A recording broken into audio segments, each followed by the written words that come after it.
මූලධර්මවාදී ක්‍රිස්තියානි කණ්ඩායමක් අල්ලගෙන මම ගෙනිල්ලා බාර දුන්නා ගොතටුව පොලිසියට. විනාඩි 15ක් ගියේ නෑ. ආඳුරණි කරන්න දෙයක් නෑ. මම හිතුවා නීතිය මොකද නැත්නම් මේ ගෙන්ගෙට ගිහිල්ලා මේ බඳවා ගැනීම කන්නේ. අපිට නීතියක් නෑනේ ආඳුරණි. අවසර ආඳුරණි මම වෙලාව පොඩ්ඩක් ඔබ වහන්සේට ලබා දෙන්න.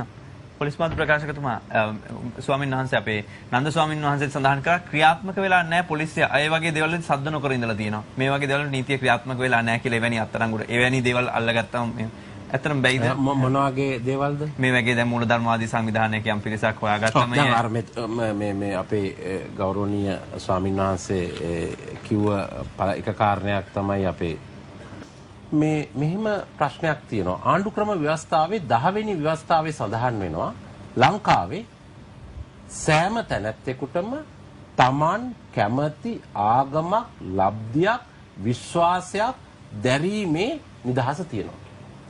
10 වෙනි ව්‍යවස්ථාවේ.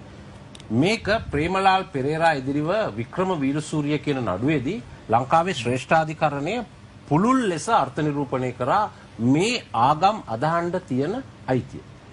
කවුරු හරි කෙනෙක් මූල්‍ය ප්‍රතිෂ්ඨාවක් මත රවට්ටලා වංචාවක් කරලා ආගමට බඳවා ගන්නවා නම් ඒ ගැන වංචාවක් සම්බන්ධයෙන් අපිට කටයුතු කරන්න පුළුවන්.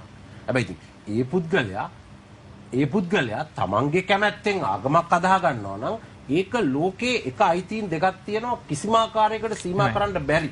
එකක් තමයි ওই 10 වෙනි ව්‍යවස්ථාවෙන් සහතික කරලා තියෙන අයිතිය, අනිත් එක 11න් තියෙන වද හිංසාවේ අයිතිය. කෙටි ප්‍රශ්න මේක දිගින් දිගටම යනවා. ඒක තමයි. ඉතින් ඒක නිසා පොලිසියට බෑ මිනිස්සු කැමැත්තෙන් මේ පැත්තට යන මම දන්නේ නැහැ මේ අපේ ගෞරවනීය ප්‍රශ්නේ. ඉතින් මම දන්නේ කැමැත්තෙන් ආගම වැළඳ ගන්නවා නම් අපිට ඒ අය අත්අඩංගුවට ගන්න බෑ. හැබැයි වංචා කරලා, හොරබරු කරලා ආගමට බඳව ගන්නවා නම් ඒ පුද්ගලයා කියනවා නම් මම රැවටුණා කියලා ඒ වගේ වෙලාවකදී අපිට කටයුතු. ඒ කියන්නේ ආගමික දැන් ආගමික විශේෂ විමර්ශන පොලිස් ඒකකයට වුණත් එවැනි සිද්ධියක් සම්බන්ධයෙන් දැන් මෙහෙම විශේෂ කමිටුවක් එකක් තිබ්බත් මොකුත් කරන්න බැයි. මිනිස්සු ආගම වෙනස් කරන එක නවත්තන්න කාටවත් බෑ ලෝකේ. ඒක පරමයිතියක්. එක්සත් ජාතීන්ගේ සංවිධානයේ ඇති කරපු අන්තර්ජාතික සිවිල්ලා දේශපාලන අයිතිවාසිකම් පිළිබඳ අන්තර්ජාතික සම්මුතියේ තියෙන එකක් තමයි අපේ ආණ්ඩුක්‍රම ව්‍යවස්ථාවේ තියෙන්නේ. ඒකේ ලෝකේ පරමයිතියක්. ඒක නැති කරන්න කාටවත් බෑ. හොඳයි. ස්තුතියි. අපි වෙලාව බලමු.